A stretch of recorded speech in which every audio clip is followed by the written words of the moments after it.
Okay. And sir ఇంకో sentiment గురించి మాట్లాడదాం సార్. జనవరి 10 అనేది అంటే సినిమా ఇండస్ట్రీకి 'అజ్ఞాతవాసి' అదే రోజు రిలీజ్ అయింది. 'వన్ నేనొక్కడినే' అదే రోజు రిలీజ్ అయింది. మళ్ళీ ఈ 'గేమ్ చేంజర్' కూడా అదే అదే రోజు రిలీజ్ అయింది. సో, ఆ డేట్ సినిమా ఇండస్ట్రీకి కలిసి రాదు. ఆ డేట్ రోజు రిలీజ్ అయిందంటే అది డిజాస్టర్ అవ్వాల్సిందే అన్న అది ఒక సెంటిమెంట్ ఇప్పుడు జనాల్లో బాగా చాలా సార్. సినిమాలు 10వ తారీఖు రిలీజ్ అయ్యి హిట్ అయిన సినిమాలు కూడా ఉన్నాయమ్మా. హ్మ్. నువ్వు ఉన్న పిచ్చి మాటలు కానీ డేట్లు బట్టి, కథను బట్టి సినిమా సక్సెస్ కానీ డేట్లు బట్టి కాదు. హ్మ్. అలా 10వ తారీఖు కాకుండా రిలీజ్ అయింది. ఇప్పుడు 'శంకరాభరణం' ఫిబ్రవరి 7వ తారీఖు రిలీజ్. హ్మ్. సూపర్ హిట్ అయింది. మరి ఫిబ్రవరి 7వ తారీఖు రిలీజ్ అయిన సినిమాలన్నీ హిట్లు అయినాయి. ఇవన్నీ ఉన్న పిచ్చి మాటలు. డిసెంబర్ 23 'సోగ్గాడు' రిలీజ్ రామారావు గారు. హ్మ్. Sensational hit. మరి 23 రిలీజ్ అయిన చాలా సినిమాలు పడుకున్నాయి. డేట్‌ని బట్టి కాదమ్మా సినిమా అంతా ఇదే చెప్తానే ఓడిపోయినవాడు సాకులు ఎతుక్కుంటాడు. హ్మ్. ఓడిపోయినోడు సాకులు మనం తీసింది ఒక చెత్త సినిమా. ఆ చెత్త సినిమాకి రిజల్ట్ ఇలాగే ఉంటుంది. దాన్నొదిలేసి డేట్ వల్ల లేకపోతే సోషల్ మీడియా వల్ల ఇయన్నీ మన కుంటి సాకులు.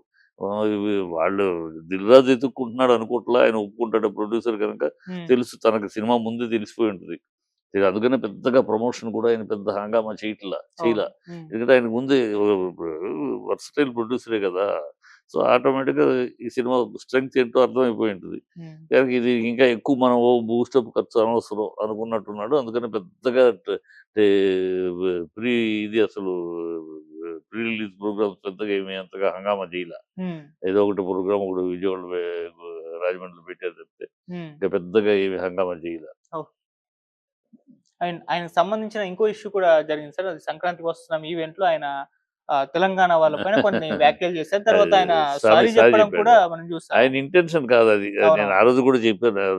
ఇలా మీడియా అడిగితే కూడా చెప్పాను. హ్మ్. ఆయన ఒక తెలంగాణ వాది. హ్మ్. తెలంగాణ వాసి. తెలంగాణలో వాడు ఆ ఇండస్ట్రీలోనే ది బెస్ట్ నంబర్ 1 ప్రొడ్యూసర్‌గా ఉన్నాడు తెలంగాణ మనిషి. హ్మ్. సో, ఆయన తెలంగాణని తక్కువ చేసి ఎందుకు మాట్లాడతాడు?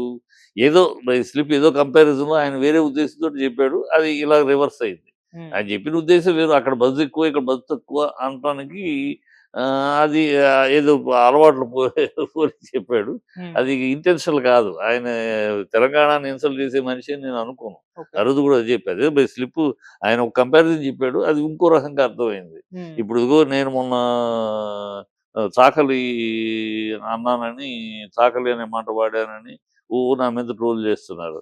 నేను అన్నదేంటి చాకలిని తక్కువ చేసి మాట్లాడలేదు నేనసలు. హ్మ్. రాము ఆఫ్టర్ ఆల్ అన్నాను. ఆఫ్టర్ ఆల్ అంటే వాళ్ళకి తెలుగు అర్థం కాక ఆఫ్టర్ ఆల్ అనేది ఇంగ్లీష్ పదం. ఆఫ్టర్ ఆల్ అంటే అన్నింటి తర్వాత. హ్మ్. అన్నింటి తర్వాత ఆ చాకలి అన్నాను. అన్నింటి తర్వాత అంటే రాముడు వచ్చినప్పుడు, రాముడు అయోధ్యకొచ్చినప్పుడు వాళ్ళ పరివారము, వాళ్ళు వీళ్ళు మిగతా వాళ్ళు రకరకాల కామెంట్లు చేసిన తర్వాత చాకలి తన భార్యను అనుమానిస్తూ రాముడిని ఉటంకించి మాట్లాడాడు. అయినా రాముడు అతనికి తక్కువ చేయకుండా, అతన్ని తక్కువ చూడకుండా అతను అన్న మాటకి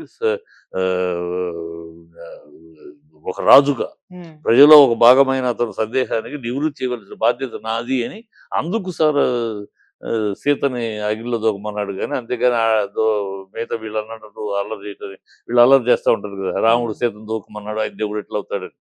సో, దానికి ఆ పాయింట్ ఆఫ్ వ్యూ చెప్పే దాంట్లో ఆఫ్టర్ ఆల్ అనేదాన్ని వాళ్ళు తప్పుగా తీసుకున్నారు. ఆఫ్టర్ ఆల్ అంటే తెలుగు అర్థం తెలియక. ఓకే. యూసేజ్ లేదు ఆఫ్టర్ ఆల్ అనేది వాడతారు. ఆఫ్టర్ ఆల్ అనేది మంచి పదం అది. ఆఫ్టర్ ఆల్ అంటే ఐ లవ్ యూ అని అర్థం. ఆఫ్టర్ ఆల్ అంటే అన్నింటి తర్వాత. హ్మ్. దీంట్లో బూత్ ఏముంది? దీంట్లో అబ్యూజ్ ఏముంది? తెలియక ఏదో చేసుకున్నారు. సరే అది వాళ్ళు క్లారిటీ ఇచ్చాము. సరే మరి ఇంకా ఇంకా చేస్తానే ఉన్నారు. క్లారిటీ ఇచ్చాను. ఇది ఆఫ్టర్ ఆల్ అనేది తప్పు మాట కాదు. దాంట్లో బూతు లేదు, అబద్ధం లేదు, కించపరచడం లేదు. ఏమీ లేదు. ఆఫ్టర్ ఆల్ అంటే అన్నింటి తర్వాత. దీంట్లో ఏముంది తప్పు? అంటే అన్నింటి తర్వాత రాముడొచ్చినప్పుడు అందరూ మాట్లాడిన తర్వాత, అందరి యొక్క కమెంట్స్ తర్వాత, ఇతను ఈ కమెంట్ జేశాడు. కాతే అక్కడ చాకలి అని వాడాను. ఇప్పుడు మొన్న 5వ తరగతి ఇంకా మనకు మైండ్‌లోకి ఫుల్‌గా ఫిక్స్ కాక యాక్చువల్‌గా చాకలి అనే మాట మార్చారు పేరు. రజకులు అని మార్చారు. అవును. 5వ తారీఖు సుప్రీం కోర్ట్‌లో మొన్న 5వ తారీఖు సుప్రీం కోర్ట్‌లో దానికి ఆర్డర్ ఇచ్చారు. హ్మ్. ఇక రజకులు సాగలి కాదు రజకులు అని. సో, దాంట్లో ఉన్న పదం వాడాం. గబుక్కుని రజకులు అని వాడాల్సి దానికి తప్పైతే తప్పు ఓకే. అదే బూతు కాదు. సుప్రీం కోర్ట్ కూడా సాకలి అనేది బూతునో తప్పుడు పదమో అని కాదు. కులం పేరు చాకలి అనే మాట పదం వాళ్ళకిష్టం లేదు. కనుక రజకులు అని పెట్టుకోవాలనుకున్నారు. దానికి సుప్రీంకోర్టు ఉత్తర్వులు జారీ చేసింది. ఇకమైతే ఎక్కడ చాకలి అని మెన్షన్ చేయకూడదు. రజకులు అని మెన్షన్ చేయాలి. చట్టంలో గాని, ప్రభుత్వ ఆర్డర్‌లో గాని ఎక్కడైనా గాని అనేది ఒక చట్టం చేశారు. సో, దానివల్ల ఆ పదం అది అది వాడటం తప్పుగా వాడలా. వాడు దాన్ని వాడటమే తప్పు అనుకున్నట్టు సరే అదేదో వాళ్ళకి కొంతమంది చదువు రాక, చదువు తెలియక ఇంగ్లీషు ఆఫ్టర్ ఆల్ అంటే ఏదో తెలుగు పదం కాదది. అవును. ఆఫ్టర్ ఆల్ అంటే ఆఫ్టర్ ఆల్. హ్మ్. అన్నింటి తర్వాత అని చెప్పాను. అది అలా ఉంటది. చిన్న మిస్‌అండర్‌స్టాండింగ్‌లు వెళ్ళిపోతా ఉంటాయి. అవును. ఒకళ్ళెవరో గెలుపుతారు. హ్మ్. వాడికి అర్థం కాక ఒకడేదో అంటాడు. దాని మీద 100 మంది మాట్లాడతారు.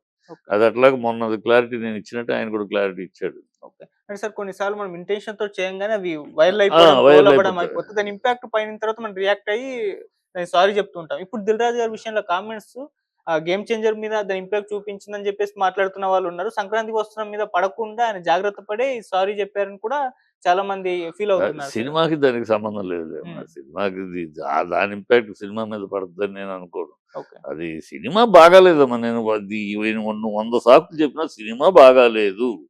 Cinema is a bad cinema. Okay. ఇక దానికి ఇది అది ఇది సాకులు కుంటి సాకులు ఎతికి చెప్పడం సినిమా బాగాలేదు. ఈ మేడ్ ఏ బ్యాడ్ మూవీ. ఓకే. దాని రిజల్ట్ అలాగే ఉంటుంది అంతే. ఓకే. సో, ఈ సంక్రాంతి మరి సినిమా లవర్స్‌కి ఎలా ఉండింది అని మీరు అనుకుంటున్నారు సార్?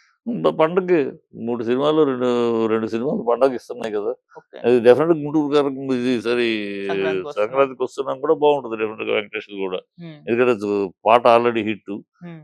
సూపర్ హిట్ ఉంది. ఫ్యామిలీ డ్రామా కనపడుతుంది. కొంచెం కొంచెం లవ్లీ ఒక ఫీల్ గుడ్ సినిమాలాగా కనపడుతుంది ట్రైలర్స్ చూసినప్పుడు గాని. హ్మ్. సో, ఆ ఫీల్ గుడ్ సినిమా ఇప్పుడు సీజన్‌లో ఇది పండగ సినిమా. ఈ పండగ సంక్రాంతి పండుగ ఫ్యామిలీ పండగ. అవును. ఈ పండుగ ఎప్పుడు ఫ్యామిలీ పండగ.